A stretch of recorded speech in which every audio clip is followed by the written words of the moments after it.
Là. Alors, bonjour et bienvenue, bon midi. Il est présentement midi pile ou comme on pourrait dire midi pétante. Justement, alors on est ensemble pour cette deuxième exploration de notre série de trois, de notre série automnale 2023, des explorations sur le mentorat inclusif qui vous est propulsé comme à l'habitude par l'accélérateur mentoral de Mentorat Québec. Et comme mentionné, on a une troisième, la dernière de cette saison qui va se faire le 14 décembre. Alors, on vous demanderait de déjà le mettre à votre agenda et de déjà vous y inscrire. Et puis, sachez que la séance d'aujourd'hui, comme les autres séances et celles à venir, sont enregistrées et les enregistrements sont toujours disponibles sur l'espace membre du site de Mentorat Québec. Nous vous encourageons encore une fois de devenir membre pour avoir accès justement à cette panoplie de contenu sur le mentorat inclusif, ainsi qu'à nos versions balado. Comme ça, quand vous êtes en route, dans l'auto ou quoi que ce soit, bien, vous pouvez vous gargariser, vous abreuver de contenu mentoral.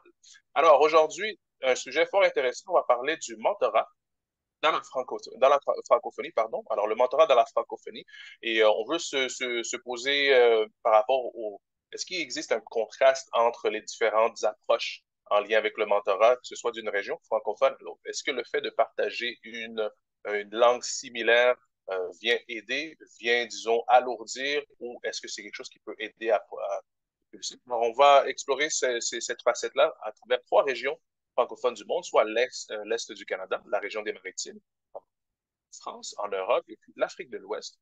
Et en ce faisant, on voudrait se doter de plusieurs éléments de réflexion, non seulement sur la façon d'améliorer, d'approcher la pratique mentorale, mais aussi sur les façons qui peuvent diverger en termes de pratique d'un endroit à l'autre et comment est-ce qu'on peut faire aller les bonnes pratiques dans ce sens-ci. Alors, comme à l'habitude, petit explicatif du déroulement de la nomenclature du webinaire aujourd'hui. On va commencer par la présentation de l'accélérateur mentoral qui sera fait par ma collègue Jennifer Petrella. Et puis, par la suite, une petite présentation de nos panélistes ici invités avec nous. 30-45 minutes d'entrevue avec nos panélistes. Par la suite, 10 minutes environ de questions de vous, chers auditoires. On va vous inviter à suivre et utiliser la fonction chat à cet effet. Et puis par la suite, on va devoir, comme on dit un bon québécois, rapper ça et prendre les derniers commentaires, suggestions de vous, panélistes, ainsi que de vous, chers auditoires. Et c'est ce qui conclura la deuxième de trois explorations de notre série automnale. Par le fait même, je prends le temps de nous présenter. Nous sommes Jennifer Petrella, experte en mentorat, ainsi que moi-même, Joël Nawech. Ça fait plaisir d'être des vôtres pour cette seconde édition. Alors, pour ce qui a trait à la présentation de l'accélérateur mentoral, je laisse la parole à ma collègue Jennifer. Merci beaucoup, Joanna Wesh. Ça fait plaisir de se retrouver ici encore une fois pour une nouvelle exploration du mentorat inclusif. C'est un sujet que notre comité de pilotage voulait aborder depuis longtemps. Donc, on est vraiment très, très heureux de pouvoir creuser un petit peu parce que ça croise le mentorat et l'interculturel. Ce sont des sujets qui sont passionnants pour plusieurs personnes. Et dans un contexte où l'immigration prend de plus en plus de place, ça devient très intéressant. Qu'est-ce que c'est le mentorat? Qu'est-ce que c'est l'accélérateur mentoral de Mentorat Québec dans tout ça? Donc, l'accélérateur mentoral, c'est un programme qui a été lancé par Mentorat Québec en 2019. Nous étions à l'époque, ça faisait 17 ans plus ou moins que Mentorat Québec était sur place.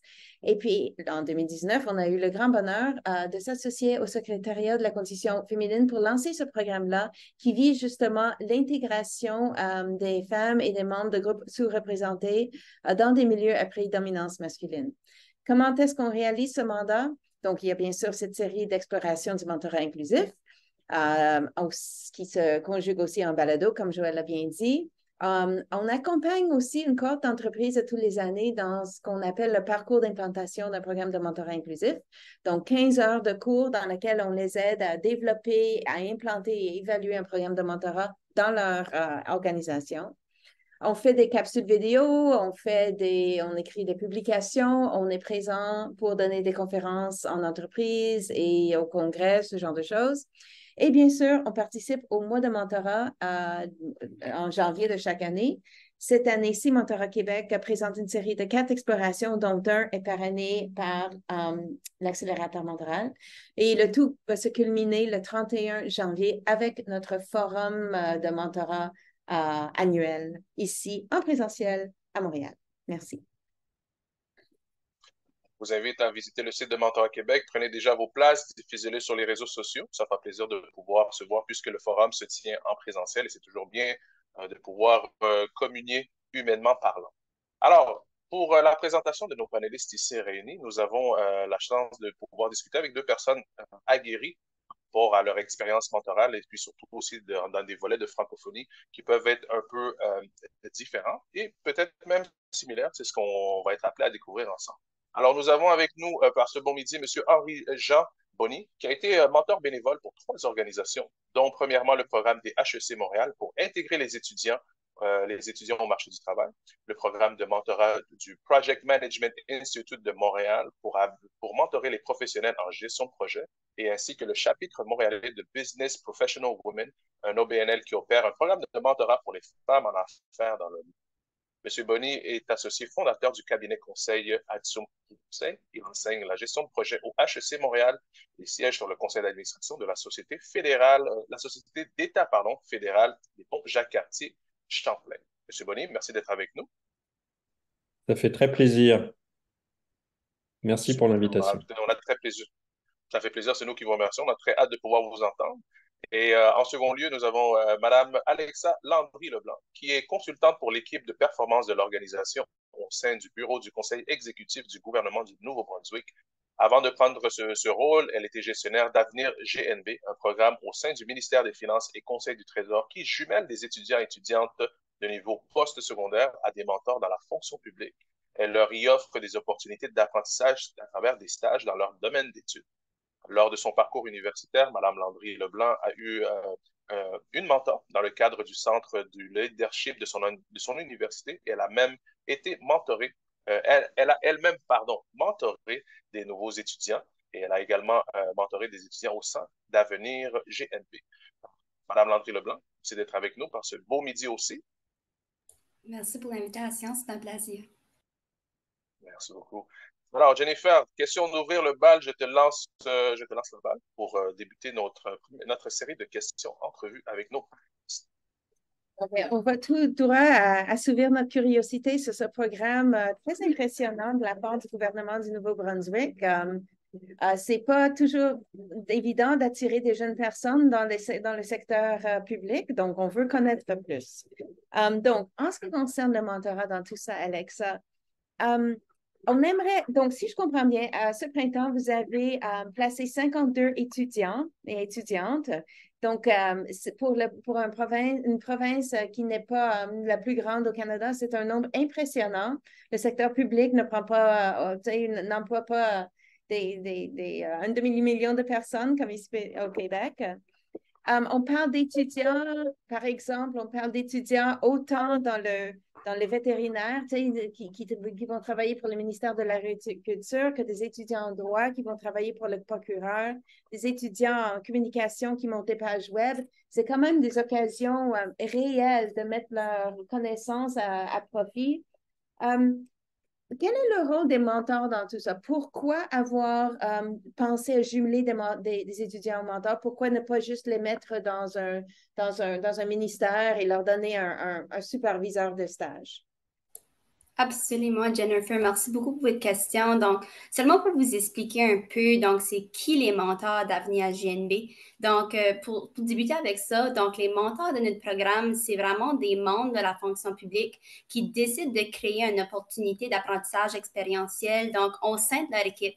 Donc, c'est vraiment des personnes qui reconnaissent qu'il y a un besoin au sein de leur équipe qu'une personne étudiante pourrait combler. Puis ça serait vraiment une opportunité d'apprentissage expérientiel qui serait très enrichissante pour une personne étudiante. Donc, on aurait aussi parfois des directeurs d'équipe ou des sous-ministres adjoints qui vont faire une demande pour des étudiants, mais ce ne sera pas nécessairement eux qui seront les mentors de l'étudiant, mais ce serait vraiment à eux d'identifier une personne mentor pour un étudiant. Puis, on a aussi un volet de notre programme qui est vraiment axé sur des projets de recherche. On a des groupes d'étudiants d'environ 3-4 étudiants qui, sur une période de 13 semaines, vont travailler sur accomplir un projet de recherche au courant de l'été. Puis d'un été à l'autre, on a vraiment des étudiants qui vont se démarquer. Donc, si on a des étudiants qui se démarquent, l'année subséquente, on va lui demander de revenir en tant qu'étudiant mentor.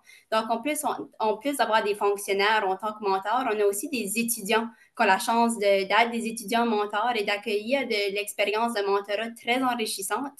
En plus que ces étudiants mentors ont la chance de guider un projet de recherche, eux-mêmes vont avoir un mentor et eux-mêmes vont passer en travers des sessions de leadership pour devenir des meilleurs leaders. Donc, c'est vraiment des bonnes opportunités. Donc, chacun de nos étudiants, ils ont un mentor principal à qui ils peuvent poser leurs questions et à qui ils peuvent tourner pour de la guidance au tout temps. Mais nos étudiants vont vraiment apprendre de tous les membres de l'équipe à qui ils vont joindre. Donc, vous avez mentionné les étudiants dans les services vétérinaires. Donc, nos étudiants qui joignent les services vétérinaires, chaque jour, ça peut alterner avec quel vétérinaire ils vont aller sur le terrain avec. Donc, vraiment, d'une journée à l'autre, leur journée, ça va être différent parce qu'ils vont changer avec quel vétérinaire qu'ils vont apprendre de. Donc, ils vont apprendre de plus de membres de l'équipe, mais ils ont quand même une personne au sein de l'équipe qui est vraiment leur mentor dédié à qui ils peuvent poser leurs questions. Donc, juste pour continuer avec ça, nos mentors, ils ont vraiment deux responsabilités. Ils ont les responsabilités envers le programme Avenir GNB, mais ils ont quand même les responsabilités envers l'étudiant. Donc, envers... Justement, oui, Alexa, absolument, oui. comment est-ce qu'on conjugue cette responsabilité? Donc, un mentor, par définition, il doit avoir l'intérêt de la personne mentorée en premier lieu. Oui. Est-ce que c'est dans votre formation, est-ce que c'est clair ce mandat-là pour les mentors? Donc, c'est-à-dire, si le jeune fait son stage puis il ne veut pas continuer avec le gouvernement, ben, on l'encourage pareil ou comment vous faites? Donc, nous autres, on a notre formation des mentors qui explique comment bien encadrer un étudiant. Donc, c'est ça la responsabilité du mentor envers notre programme, c'est vraiment assister à cette formation qui va discuter de comment bien encadrer l'étudiant dès son arrivée. Donc, nous, c'est comme ça qu'on prépare les mentors. Donc, nous, notre formation, elle a été préparée avec l'aide de Mentor Canada. Ça explique de l'historique du mentorat, ça explique qu'est-ce qui est l'impact du mentorat. Ça explique aussi qu'est-ce que le mentor peut s'attendre de la part des mentorés. Donc, nous, c'est comme ça qu'on prépare les mentors pour l'arrivée des mentorés. Puis, c'est de ce côté-là que nous, on prépare les mentors pour l'arrivée des mentorés. Donc, une fois que les mentorés arrivent au sein de l'équipe, les mentors sont prêts pour les étudiants arrivent. Puis, envers l'étudiant, ils savent qu'ils doivent toujours se rendre disponibles, qu'ils doivent fixer des attentes claires et précises pour l'étudiant. Puis nous, de notre côté, en tant que programme, on ne va pas seulement laisser ça entre le mentor et le mentoré. Nous, on vérifie avec l'étudiant lors des premières semaines, on a une rencontre individuelle avec l'étudiant, on vérifie comment est-ce que leur expérience va, si qu'ils ont un mentor dédié à eux, si que leur expérience va bien jusqu'à présent. Donc, nous, on va aussi faire un suivi avec l'étudiant pour s'assurer qu'ils ont une expérience enrichissante, ainsi que s'assurer qu'ils ont un mentor dédié pour eux, ainsi qu'ils ont un bon mentor, dans le fond. Et puis, dans ce suivi-là, Alexa, est-ce que c'est là où on va aller comment dire, comme confirmer l'aspect francophonie, parce qu'on comprend que même si le Nouveau-Brunswick, c'est la seule province qui est officiellement bilingue au Canada, que, bon, le français, je ne veux pas dire que le français recule, c'est peut-être plus que l'anglais prend un peu plus de place. Et puis, on veut respecter l'identité francophone de ces étudiants qui ont ça comme langue maternelle. Donc, comment ça se conjugue dans tout ça? Donc, dans le fond, quand on publie les opportunités d'apprentissage expérientiel, ça indique les exigences linguistiques pour le poste. Donc, les étudiants postulent envers des opportunités qu'ils savent qu'ils ont les exigences linguistiques pour le poste. Puis le mentor, lors de la sélection du candidat, il va sélectionner un candidat qui sait que les capacités linguistiques envers l'opportunité. Donc, c'est sûr que nous, pendant les rencontres individuelles, la première chose qu'on demande à l'étudiant, c'est est-ce que vous voulez que cette réunion se fasse en anglais ou en français? Donc, qu'est-ce que votre langue de préférence pour cette réunion? Donc, c'est quelque chose qu'on demande aux candidats. Puis, à partir de cette première question, c'est comme ça qu'on poursuit la question, mais qu'on poursuit la réunion, dans le fond. Mais entre le mentor et le mentoré, vraiment, ça, c'est quelque chose qui a été fixé du départ. Ça a été fixé clair du départ, vu que lors de l'embauche, lors des entrevues, il y avait l'exigence linguistique qui avait été publiée. Donc, c'est quand même quelque chose qu'on n'a jamais eu beaucoup de problèmes avec dans le passé parce que c'est quelque chose qui est une attente claire du départ. Qu'est-ce que les exigences linguistiques pour l'opportunité? J'ai une autre question, mais je vois Henri-Jean qui hoche la tête. Henri-Jean, Oui. est-ce que vous aviez une question pour Alexa? On veut l'entendre Non, aussi. non, je trouvais que c'était très bien fait comme programme. Merci beaucoup. Dans quel sens? Bah, dans le sens où je pense qu'ils prennent en considération les réalités, là. Puis en tout cas, ça a l'air très efficace aussi en termes de suivi, très structuré. Puis c'est un des points que je voulais amener plus tard, c'est que le mentorat, c'est bien beau de créer des binômes, des pairs. Encore faut-il, comme disait Alexa, bien fixer les attentes dès le début. Puis ensuite, qu'il y ait quand même un suivi, hein. C'est quand même un investissement en temps de la part des deux parties. Alors le suivi est important. Donc je trouvais ça très bien fait. Et Merci, puis, merci pour votre ajout, Henri-Jean. et Alexa, est-ce que vous êtes rendu où vous êtes en mesure d'évaluer les résultats, ne serait-ce intérimaires jusqu'ici, en termes du mentorat en gros, mais aussi de la représentativité des populations anglophones, francophones? Donc, nous, lorsque les étudiants postulent envers les opportunités, ils postulent en travers de notre connecteur étudiant. Donc, notre connecteur étudiant, c'est une plateforme en ligne. C'est comme ça qu'ils postulent envers les opportunités. Dans cette plateforme en ligne, ils doivent indiquer de quelle institution qu'ils proviennent, qu'est-ce que leur capacité linguistique. Et c'est comme ça que nous, on a toutes nos statistiques envers les opportunités. Donc, on sait combien d'étudiants ont postulé, de quelle institution. Puis, je mentionne souvent institution parce qu'au Nouveau-Brunswick, on a trois universités et un collège public anglophone, comparativement à seulement une université et un collège public francophone. Donc, de cette façon, on peut voir combien d'étudiants de quelle institution a postulé, ainsi que les capacités linguistiques. Donc, oui, on a tout ça à travers notre connecteur étudiant qu'on peut voir combien de gens de quelle institution postulent. Comme ça, on s'assure qu'on a touché toutes les institutions. Oui, et puis est-ce que c'est représentatif plus ou moins jusque-là? Chaque trimestre, on a des étudiants francophones. Donc, c'est sûr, c'est quand même une minorité qui est représentative au fait que notre province, on est une province minoritairement francophone et du fait qu'on a moins d'institutions francophones que d'anglophones dans la province. Mais le francophone est toujours représenté dans chaque cohorte d'étudiants. Donc, ça, c'est quelque chose qu'on est toujours fiers de. Donc, par exemple, l'été passé, on avait des étudiants, vous avez mentionné plus tôt, qui travaillaient pour le bureau du procureur général. Donc, on avait 5 étudiants en droit. Sur ces 5 étudiants, il y en avait 4 des 5 qui étudiaient à l'Université de Moncton en droit. Donc, juste ça représente qu'on a quand même un bon nombre d'étudiants qui est quand même des étudiants francophones. Donc, il y a beaucoup des employeurs, des mentors qui voient la valeur d'embaucher des étudiants bilingues. Je ne vais pas dire que tout le temps, mais c'est souvent que nos étudiants qui sont bilingues sont des étudiants qui sont francophones de première langue. Donc, on a quand même toujours une représentation francophone au sein de notre programme. Donc, pour dire les numéros spécifiques, je ne les ai pas avec moi, mais il y a toujours eu une représentation francophone au sein du programme. Merci. Puis, si je continue avec vous, Québec, il existe des différences culturelles entre les communautés historiquement anglophones et historiquement francophones. Par exemple, Noël arrive, alors les francophones ont l'habitude de la communauté francophone on a l'habitude d'aller faire le réveillon, alors de veiller la veille de Noël, alors que les anglophones vont davantage célébrer que ce soit Thanksgiving ou l'Action de Grâce. Et puis, on pourrait dire aussi en termes de consommation d'habitude, il peut y avoir des différences en termes de lifestyle, ce qu'on pourrait appeler, comme quoi les francophones consomment une boisson alcoolisée au moins une fois par semaine à 68%, contre 54% des Montréalais historiquement ou d'origine dite anglophone linguistiquement parlant. Il y a aussi des disparités qui peuvent exister économiquement entre les deux communautés linguistiques.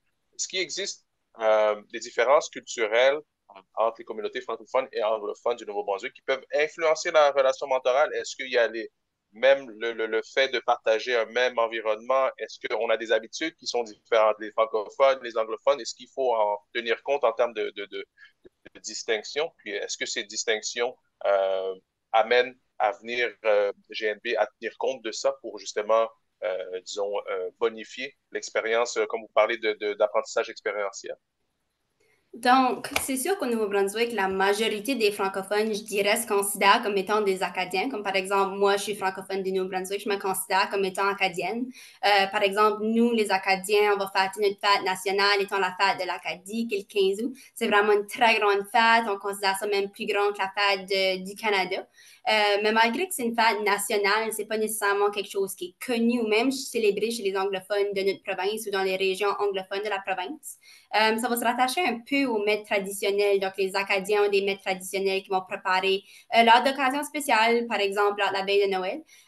C'est pas nécessairement connu chez les anglophones. En termes d'influencer les relations mentorales, c'est un peu, si je continue avec l'exemple de la fête de l'Acadie, on a souvent des Acadiens, par exemple, qui vont être jumelés avec des mentors anglophones qui, en règle générale, ne célèbrent pas cette fête. En compte de programme qui tient compte de ça. C'est pas nécessairement quelque chose que le programme va tenir compte, mais je peux prendre l'exemple que moi, j'ai déjà été étudiante du programme avant d'avoir été gestionnaire du programme. Et moi, je sais que je me souviens d'avoir mentionné à ma mentor que c'était notre fête nationale, que c'était la fête de l'Acadie. Puis ma mentor m'avait grandement encouragé de prendre la journée de congé afin de célébrer ma fête et célébrer la culture. Donc, le gouvernement du Nouveau-Brunswick encourage beaucoup les congés flexibles afin de, en reconnaissant le fait qu'on a pas les différentes cultures ne partagent pas nécessairement les mêmes fêtes et les mêmes cultures, les mêmes traditions. Donc, c'est seulement quelque chose pour revenir au fait que c'est ici que le mentor prend la peine de mentionner sa culture, mentionner une fête qui s'en vient. Les mentors sont très flexibles du sens de vouloir encourager les mentorés à célébrer leur culture et célébrer leur fête. Donc, ça, c'est juste un exemple. Je dirais pas que Avenir GNB va prendre en compte de nécessairement cette différence culturelle, mais les mentors si que les mentorés prennent la peine de le mentionner, vont grandement encourager les mentorés de célébrer leur culture. Puis, même une culture francophone, disons, si on la prend pour exemple, comme au Québec ici, avoir des différences, même la communauté francophone. Et puis, moi, j'ai de la famille au Nouveau-Brunswick, oui. Bathurst et à Moncton. Et puis, on peut remarquer que d'une région du Québec à une autre, comme au Nouveau-Brunswick, que ce soit à Shediac, que ce soit à Moncton, à Bathurst, on ne parle pas le français nécessairement de la même façon. Il y a des distinctions aussi. Est-ce que ça amène quelque chose des particularités par rapport à la culture des maritimes? Est-ce que ça peut jouer un rôle, une influence sur les mentors, sur les mentorés, sur leur approche? Comme si je prends par exemple, on pourrait y revenir un peu plus tard avec M. Bonny, mais disons, le français, le francophone québécois, mais on se tutoie, alors que la personne qui arriverait directement d'Europe aura l'habitude d'être sur le vous. Alors, dans la relation mentorale, c'est déjà d'avoir à délier ces choses-là, le regard de la hiérarchie, etc., à même une même communauté francophone. Est-ce qu'il y a des distinctions, même dans une communauté linguistique similaire au Nouveau-Brunswick? Absolument. Ben, je pense que quand on regarde la culture francophone au Nouveau-Brunswick, c'est que je pense pas que les gens nécessairement à l'extérieur, ou peut-être que oui, ou même les anglophones, même à l'intérieur de notre propre province, réalisent à quel point, même à l'intérieur de notre propre province, le français et la culture francophone varient énormément. Donc, le plus que tu es au nord-ouest, le plus que les gens se considèrent comme étant brillants comparativement à Acadiens, je m'excuse. Et en général, dans la province, nous avons de plus en plus de nouveaux arrivants et d'étudiants internationaux francophones. Donc, l'accent d'un endroit à l'autre de la province varie énormément, ce qui cause beaucoup d'insécurité linguistique au sein de notre province. Donc, les gens du sud-est du Nouveau-Brunswick ont un dialecte beaucoup plus influencé par les anglophones et il y a beaucoup d'anglicisme dans leurs phrases ainsi d'un accent chiac. Comparativement à seulement 2 heures de route plus au nord de la province, le français va être beaucoup moins influencé par les Anglais. Donc, je dirais que ça cause une insécurité linguistique entre les francophones de notre propre province, puisque certains vont penser que leur français n'est pas assez bon pour l'utiliser dans un contexte professionnel, vu qu'ils pensent que leur français est inférieur aux autres, par exemple, les gens du sud-est comparativement aux gens du nord de la province. Donc, c'est souvent qu'au lieu d'être fiers de leur dialecte, il y a des gens de notre province qui vont décider d'écrire ou de parler en anglais, ou même aller étudier au français aller étudier en anglais au lieu d'en français, afin de cacher ce complexe d'infériorité. Donc, il y a beaucoup de gens même qui vont arriver au Nouveau-Brunswick puis qui ne vont pas s'attendre à l'accent acadien du Sud-Est, qui ne vont pas nécessairement comprendre l'accent vu que c'est beaucoup influencé par l'anglais.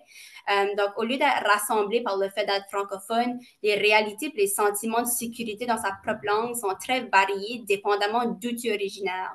Donc, comme mentor, c'est vraiment important d'encourager les mentorés d'utiliser leur langue dans un environnement de travail malgré les insécurités linguistiques des étudiants et d'encourager le fait qu'être bilingue, c'est vraiment un atout. Parce que pour les mentorés, c'est aussi important d'être fier de sa langue et de sa culture et pas de crainte de démontrer son accent ainsi que d'utiliser son français au maximum parce que malheureusement, ça vient de plus en plus rare dans notre province.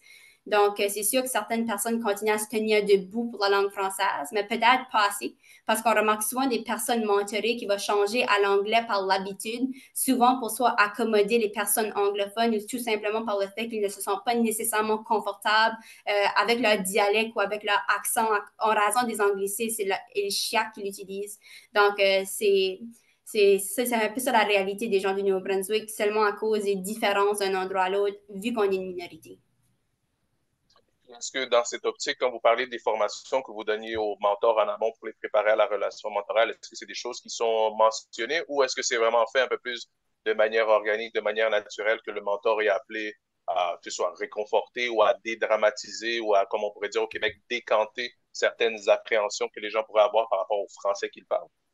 Donc, dans la formation, on mentionne le fait qu'il faut vraiment créer un environnement de travail sain pour l'étudiant et que pour ça, les étudiants devraient être capables d'utiliser la langue de leur choix, que ce soit pendant des rencontres, et aussi seulement le fait qu'au gouvernement, au gouvernement, il y a la loi qui protège le droit, le bilinguisme, il y a la loi sur les langues officielles, ça mentionne le fait que les employés apportent souvent une plus grande contribution lorsqu'ils travaillent dans la langue de leur choix. Donc, c'est quelque chose qu'on mentionne lors de la formation des mentors à nouveau, juste le fait que les employés amènent une plus grande contribution lorsqu'ils utilisent leur langue officielle de leur choix. Donc, juste, c'est un rappel qu'on fait pour rappeler le fait que si c'est en français de première langue, ils devraient pouvoir travailler dans le français, ainsi qu'utiliser le français lors de réunions, que ce soit formel ou informel. Merci beaucoup, Alexa. Alors, Monsieur Henri-Jean, je me tourne vers vous, puisqu'on sait que ça vous démange, vous voulez prendre parole depuis le début. Alors, comme mentionné pendant votre description en entrée de jeu, vous êtes mentor au sein de 3 organisations et la plupart de vos mentorés sont des immigrants français ou des immigrants d'autres pays issus de la francophonie qui viennent s'installer au Québec. Plus récemment, vous avez mentoré des femmes africaines qui développent leur carrière en Afrique de l'Ouest et tout cela vous donne une perspective assez intéressante, assez, disons, une belle perspective, un beau spectre, disons, d'horizon des différences culturelles qui peuvent exister d'un pays francophone à un autre. Selon vous, quelles sont les différences de perception de ce qu'est le mentorat, de comment se vit le mentorat, les plus courantes que vous observez chez vos mentorés et vous, à titre de vigile, de mentor, disons, dans ces relations-là? Alors, c'est une très vaste question, mais effectivement, je pense que, puis ça rejoint un petit peu ce que disait Alexa, là, il y a définitivement une teinte culturelle à tout ce qu'on fait. Avant tout, on parle de relation ici, hein. Ok, c'est la relation entre 2 personnes qui vont chacun en tirer un bénéfice d'ailleurs de cet exercice. Et donc la relation, elle est teintée culturellement. Alors c'est évident que lorsqu'on intervient vers des personnes qui sont d'origine québécoise, canadienne, versus européenne, versus du continent africain, mais il y a tout de suite une perception qui est différente du mentorat. Par exemple, le statut social. Ici au Québec, on a vraiment, je vous dirais, une approche beaucoup plus simple. Je ne parlerai pas du reste du Canada. Alors, je ne connais pas le Nouveau-Brunswick, je connais pas les autres provinces.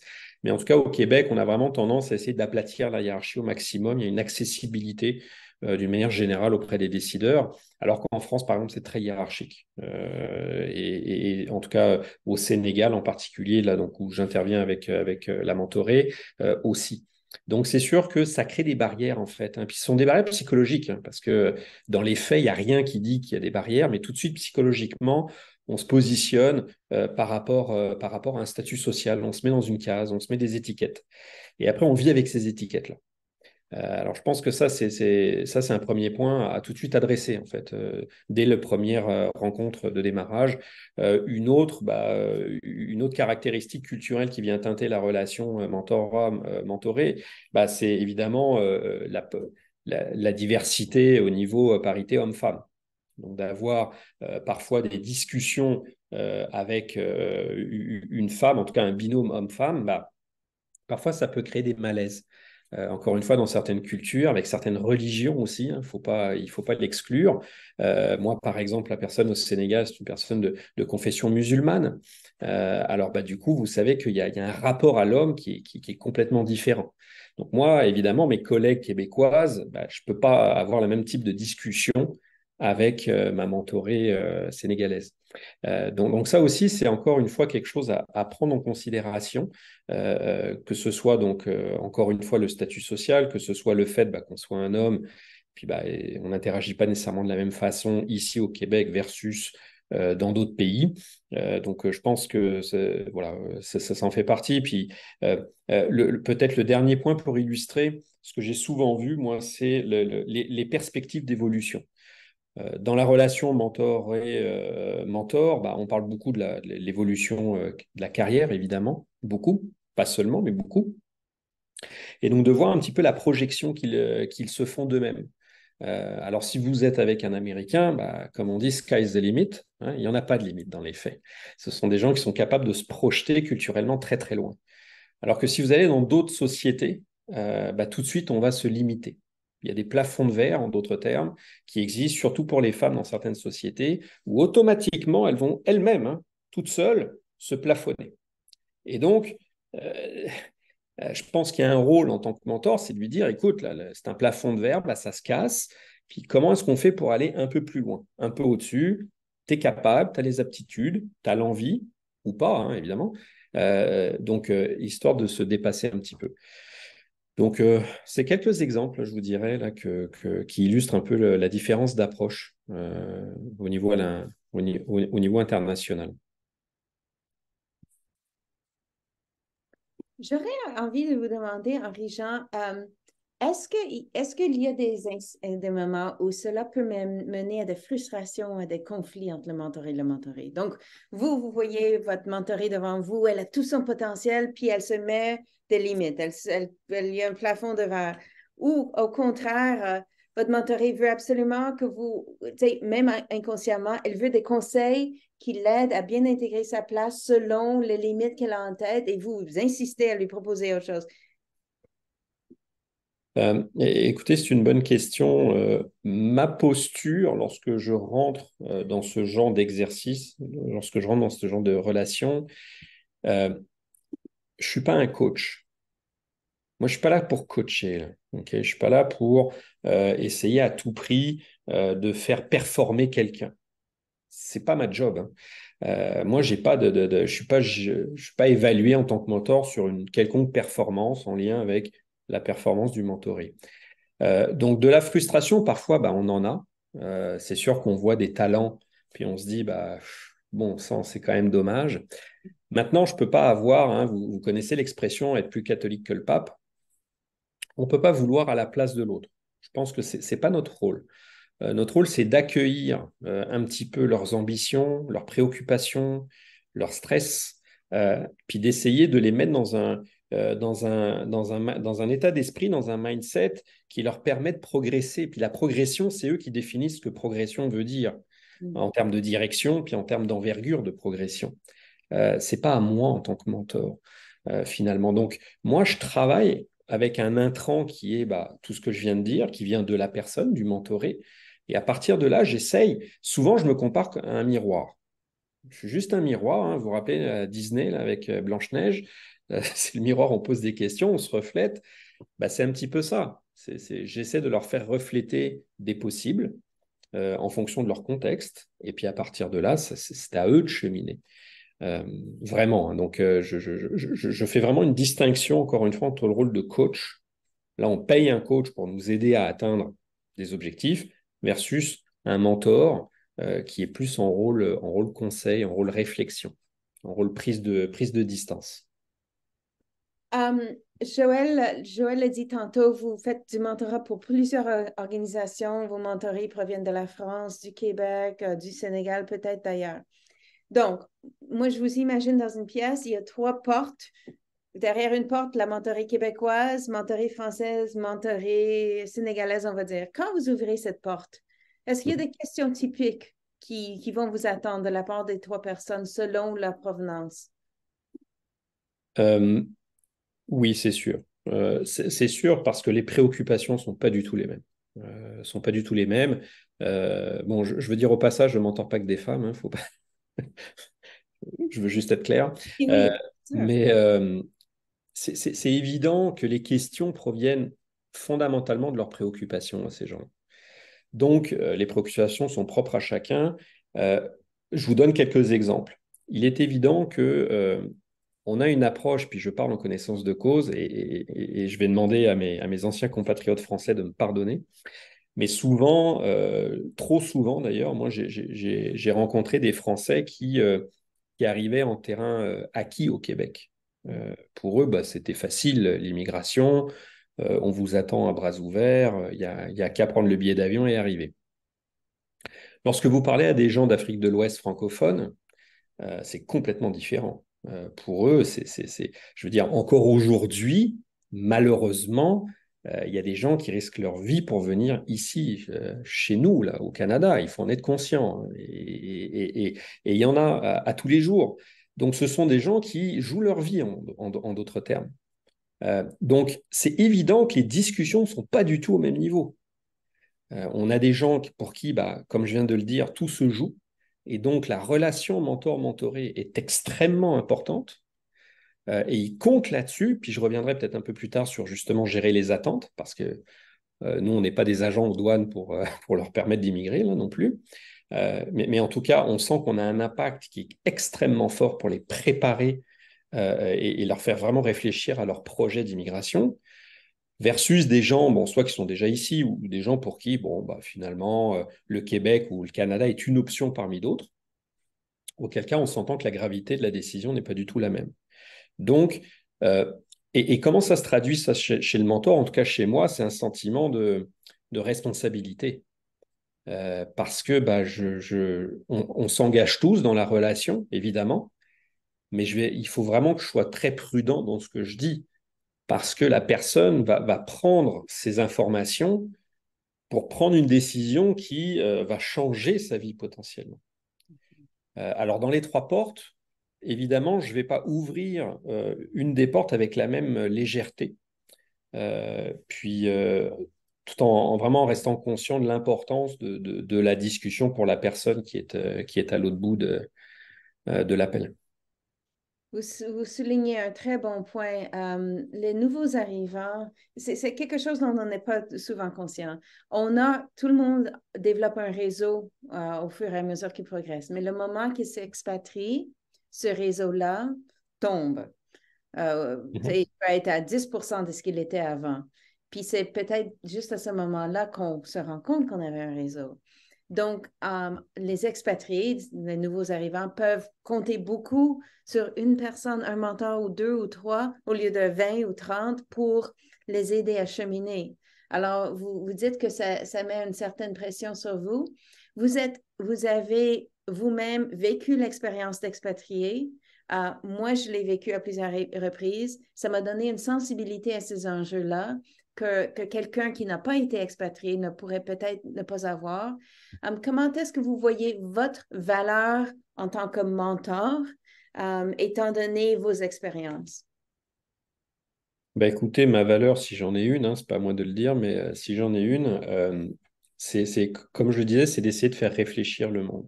Je suis pas là pour apporter des réponses en fait. Et ça, je suis très clair. Je suis pas là pour juger. Je suis pas là pour donner une opinion. Alors, je peux en donner si on me le demande explicitement, mais néanmoins, je suis pas là pour juger. Donc vraiment, moi, je réfléchis avec la personne et j'essaie de la faire cheminer. En ne prenant pas pour acquis que je comprends. Ça, c'est très important, hein. Moi, chaque relation, je pars à zéro. Le contexte est différent. Chaque personne, quand bien même elle vient d'un pays que je connais, le contexte est complètement différent. Donc, il faut aussi avoir l'humilité, je pense, puis mettre l'énergie, parce que c'est quand même prenant, c'est engageant sur soi, de mettre l'énergie à repartir de zéro, puis à dire, on fait fi de ce qu'on connaît, on ne va pas arriver comme une personne, justement, en position d'autorité, hein, je parlais de la relation d'autorité tout à l'heure, comme une personne en position d'autorité parce que je sais, parce que je l'ai fait, parce que j'y suis. C'est pas nécessairement vrai, ça. Donc, il faut vraiment être très prudent à ce niveau-là. La deuxième valeur, je pense, c'est une valeur de traducteur.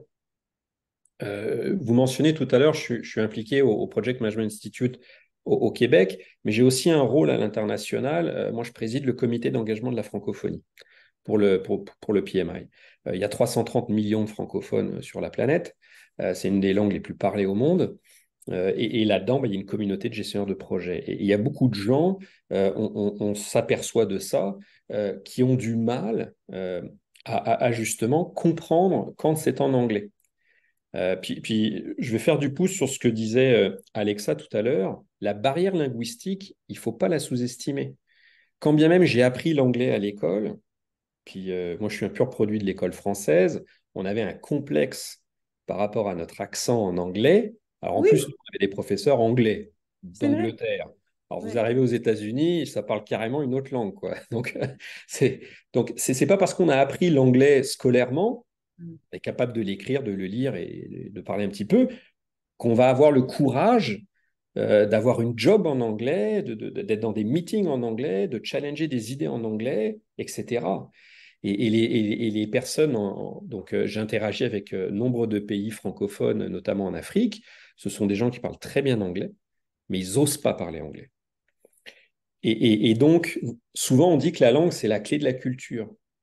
Bah, si je ne suis pas capable de maîtriser la langue ou d'avoir le courage de maîtriser la langue, bah, j'arrive pas à percer la culture.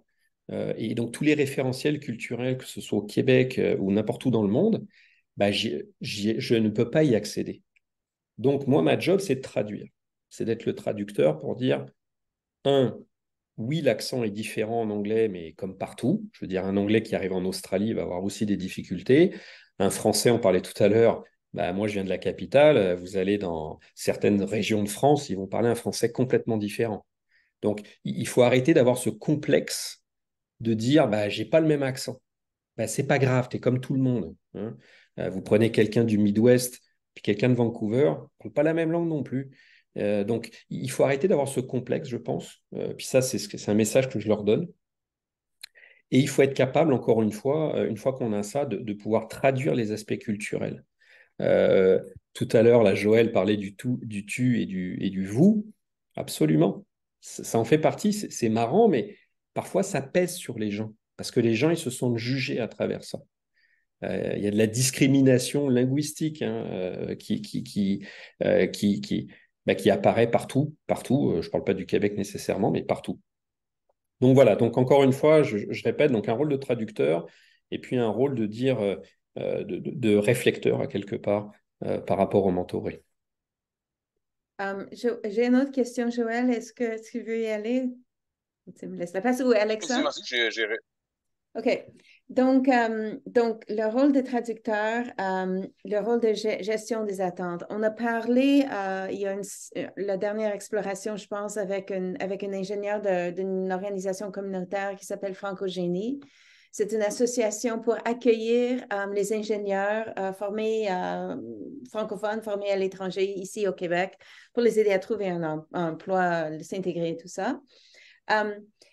Eux, lors de la deuxième séance mentorale, ils vont carrément au-delà des demandes des mentors. Ils ont déjà un sujet préparé pour la deuxième rencontre et c'est l'entrevue d'embauche. Ils sont tellement habitués à ce que les ingénieurs formés en Afrique de l'Ouest ou en France ou en Belgique viennent ici avec un cadre en ce qui concerne l'entrevue d'embauche qui n'est pas approprié au Québec, qu'ils n'attendent pas à ce qu'elle leur pose la question, ils vont foncer et puis ils vont leur expliquer d'ores et déjà les particularités de cette étape de recrutement ici au Québec pour prévenir des accidents, quoi. Euh, est-ce que vous auriez cette approche parfois de votre expérience avec vos mentorés? Pas forcément au niveau de l'entrevue d'embauche. Alors, moi, il y a deux choses que je fais. Donc, premièrement, je gère les attentes. C'est-à-dire, moi, je ne suis pas là pour leur trouver une job, je ne suis pas là pour les aider à immigrer. Je mets les choses très, très claires tout de suite, là. Parce que parfois, bah, et puis c'est tout à fait normal, hein, ils ont des attentes, là, ok. Pour certains, là, ils jouent leur carrière, ils jouent leur avenir. Ceci étant dit, ça ne veut pas dire que je ne vais pas les aider, ok, mais je n'ai pas, moi, d'engagement à leur trouver une job. Donc, ça, c'est le premier point. Le deuxième point, c'est que moi, je vais leur demander tout de suite, peut-être c'est une déformation professionnelle, mais moi, je vais leur demander, c'est quoi votre plan, là, ok. C'est quoi les sujets, c'est quoi les thématiques que vous voulez adresser? dans les prochains mois, pour que moi aussi je puisse me préparer, je puisse réfléchir de mon côté, m'informer parfois. Et ça les force à structurer un petit peu la discussion. Malheureusement, j'ai déjà eu des expériences où finalement, moi, je prenais mon temps, donc on avait booké dans l'agenda un certain temps, puis moi, j'avais un mentoré qui venait, qui s'asseyait, puis il m'écoutait. Mais là, moi, je suis pas là pour parler, moi, je suis pas un professeur ici.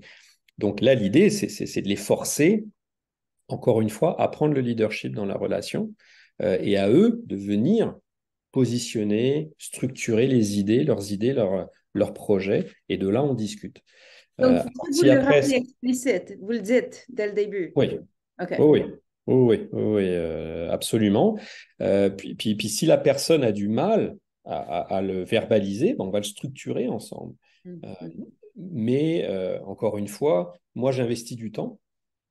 Alors, je veux que ce temps ait le plus de valeur pour la personne, et donc qu'on se fasse un petit plan de discussion finalement. Hein. C'est pas, je ne vous parle pas de faire un document énorme, mais juste un petit plan de discussion et de mettre au clair l'engagement des personnes. Hein. C'est-à-dire que pour moi, la personne doit arriver préparée. Dans le sens où elle a déjà ses sujets de discussion, elle me les présente, on en discute, on échange, etc. Donc, c'est pas juste pour jaser de la météo, là. Ok, on prend du temps pour un projet personnel ou professionnel. Donc, si après, ça vient sur le volet de l'entrevue, bah, il y a beaucoup d'organismes. Alors, Francogénie en est un, hein, je les connais très bien, mais il y en a d'autres qui préparent. Il y a Crème CV, il y a le PMI Montréal pour la gestion de projet. Donc, il y a des organismes à Montréal qui aident les nouveaux arrivés, justement, les nouveaux arrivants, pardon, à préparer leur CV et à se préparer à l'entrevue. Donc, après, moi, je peux router vers des ressources qui existent déjà, qui sont extrêmement bien faites à ce niveau-là. Vas-y, Joël.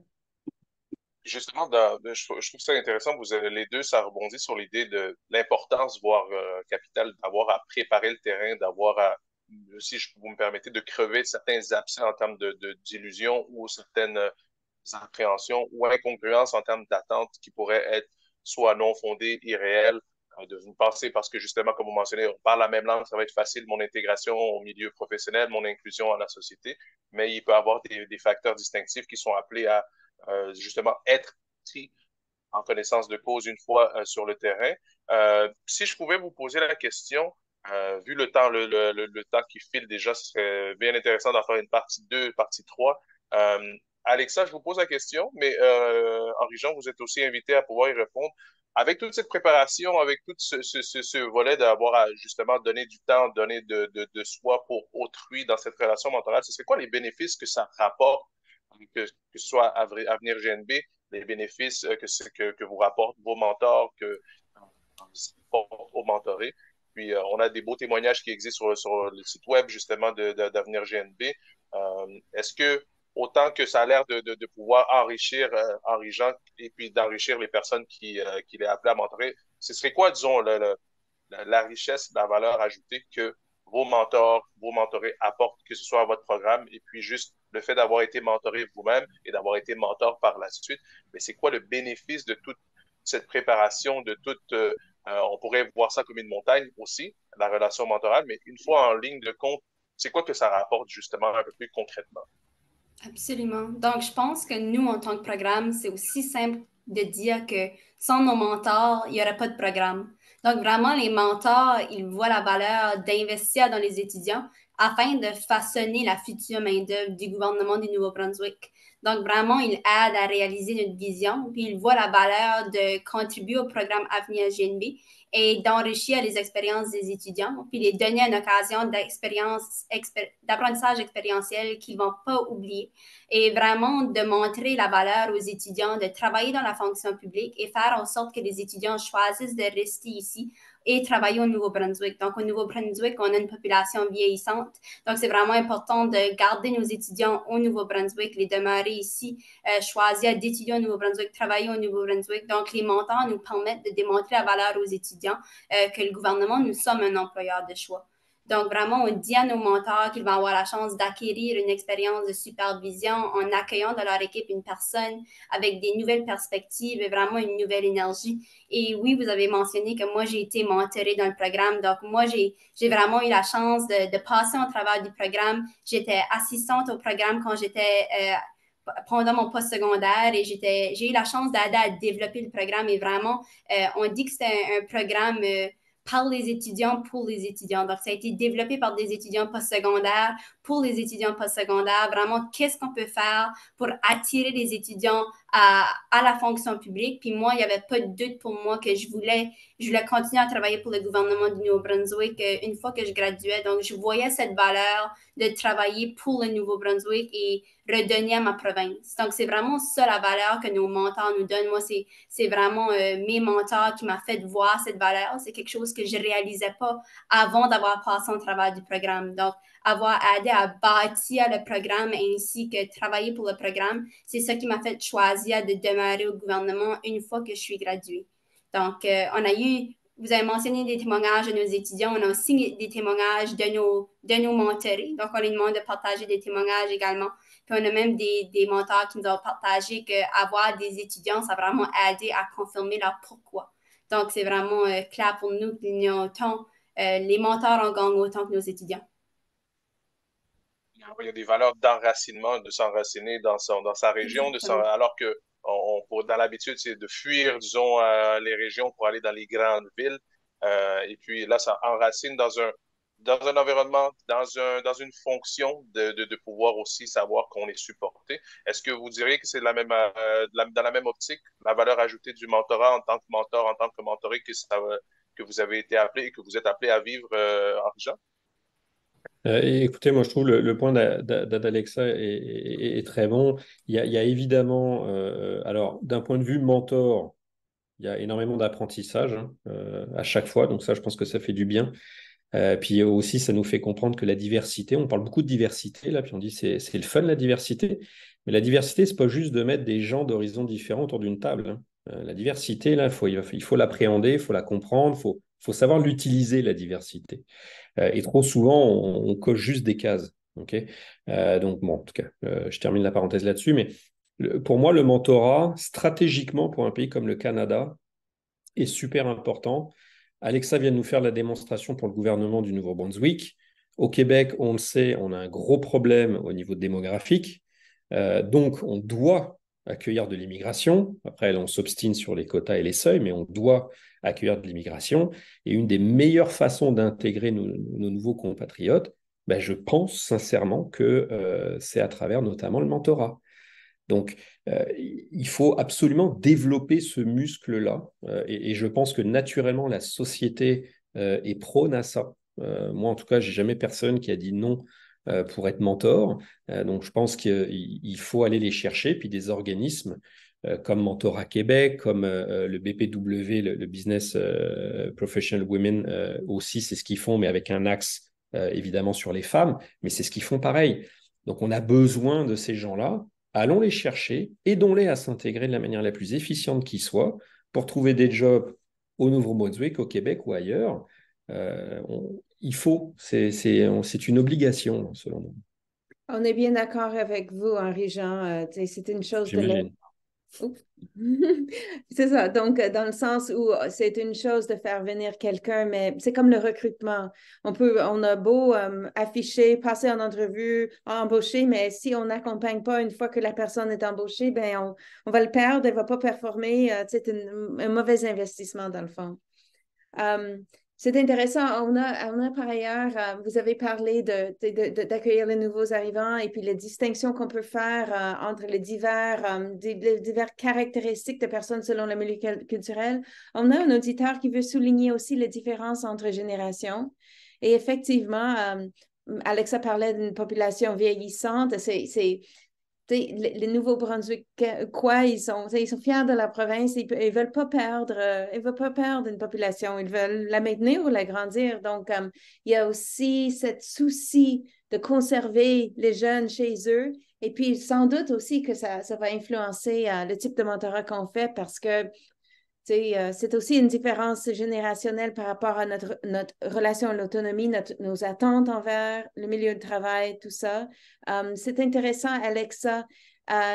Sûrement que les étudiants ont eu une partie de co-construction à faire dans le programme. Est-ce que ça fait partie d'une des 3 priorités de votre programme GNB de tenir en compte les priorités de Monterey? Nous, c'était plus dans la construction, c'était en mai 2021, quand on a débuté le programme, quand on discutait de la raison d'être du programme, c'était tout simplement le fait de retenir les étudiants et les faire voir la valeur de rester ici, travailler au Nouveau-Brunswick. On gardait à l'esprit le fait qu'on avait une population vieillissante, qu'il y avait beaucoup d'étudiants qui décidaient d'étudier à l'extérieur de la province. Et ceux qui sortaient de la province, c'est souvent qu'ils ne revenaient pas à l'intérieur de la province. Donc, c'est tout simplement ça qu'on avait à l'esprit quand on était en train de bâtir le programme. Donc, on bâtissait un programme vraiment qu'on trouvait qu'elle allait attirer l'intérêt des étudiants. On bâtissait ça pour les étudiants, vraiment pour qu'ils voient le gouvernement du Nouveau-Brunswick comme un employeur de choix. Donc, il n'y avait pas de programme de mentorat au gouvernement, il n'y avait pas de programme d'apprentissage expérientiel ou de stage au gouvernement. Donc, c'était créer un programme qui allait créer plus d'opportunités pour les étudiants parce qu'en tant qu'un des plus grands employeurs du Nouveau-Brunswick, pourquoi est-ce qu'on n'a pas plus d'emplois étudiants? Donc, c'était créer un programme pour créer plus d'emplois étudiants afin de les faire avoir l'opportunité de travailler au sein du gouvernement et choisir de travailler au gouvernement et demeurer au Nouveau-Brunswick et travailler pour le Nouveau-Brunswick. Donc, c'est vraiment ça dans nos pensées quand on bâtissait le programme. Donc, c'était ça qu'on avait en idée quand on créait la fondation du programme. Donc, on était une petite équipe qui bâtissait le programme. On était 3 qui étaient à la fondation du programme en bâtissant. Donc, on était vraiment une petite équipe. Ça a toujours été une petite équipe, mais ça a toujours été par et pour les étudiants. Donc, une gestionnaire du programme ainsi que des assistants au programme qui étaient des étudiants. Donc, c'est toujours qu'est-ce qu'on peut faire pour les étudiants. Donc, on était une gestionnaire qui était à temps plein avec des étudiants qui étaient souvent à temps partiel en train de bâtir le programme avec les étudiants à la tête du programme en l'idée. Ah oui. Donc, c'est très intéressant. Je vous entends dire que parmi les priorités de votre construction de ce programme, bon, il y a la co-construction par et pour les étudiants et aussi il y a l'aspect bilingue, inclusif. On encourage. Henri-Jean, ce sera notre question pour la fin d'ailleurs. Vous qui connaissez plusieurs programmes de mentorat, est-ce que ça fait partie des priorités pour vous pour qu'un programme de mentorat fonctionne bien? Écoutez, je pense, alors sous toute réserve, hein, moi j'ai jamais créé de programme de mentorat, donc je peux pas en parler, mais je pense que oui. Instinctivement, je dirais oui, absolument. Oui, excellent. Alexis, si vous me permettez, on demande justement dans le chat, est-ce que c'est possible pour vous de répéter le nom de la plateforme utilisée pour trouver des opportunités chez les étudiants? Absolument. Donc, pour trouver la page de nos opportunités, il faut aller sur notre site web. Donc, notre site web, pour le trouver, il faut tout simplement rechercher Avenir GNB. Donc, Avenir GNB, si tu recherches pour notre page web, puis tu vas sur notre page web, il y a Opportunités actuelles en bas de la page. Puis, si tu vas sur Opportunités actuelles, c'est là qu'est notre connecteur étudiant qui a toutes nos opportunités. Donc, juste en allant sur notre page web qui est Avenir GNB, c'est là que tu peux trouver toute l'information, incluant le site qui a nos opportunités actuelles. Parfait, merci beaucoup. Alors, vous allez voir, messieurs, dames, qu'à l'écran s'affiche un petit sondage d'évaluation. Alors, par rapport à votre appréciation ou désapprobation de la tenue de la série aujourd'hui, notre série seconde, ça vous appartient. Alors, on est toujours intéressé à vous entendre par rapport au contenu. Est-ce que le contenu vous a été percutant? Est-ce qu'il faut faire une partie 2 justement avec M. Henri-Jean et Mme Alexa? Et puis, dans cette optique, on aimerait remercier tout le monde d'avoir été des nôtres. Prenez le temps de pouvoir répondre à ce petit sondage. Et puis, à travers ce sondage, vous pourrez gagner la chance d'avoir une séance de consultation, de coaching ou dans la mesure de vos besoins avec notre experte en mentorat ici présente, Jennifer Petrel, ou avec moi-même, consultant formateur en inclusion diversité, Joël Naouège. Alors, Jennifer, pour petit mot de la fin. Le petit mot s'agit de remerciements. Donc, un grand merci en premier lieu à nos 2 panélistes vraiment extraordinaires, Alexa Landry Leblanc du gouvernement du Nouveau-Brunswick et Henri-Jean Bonny, consultant en gestion.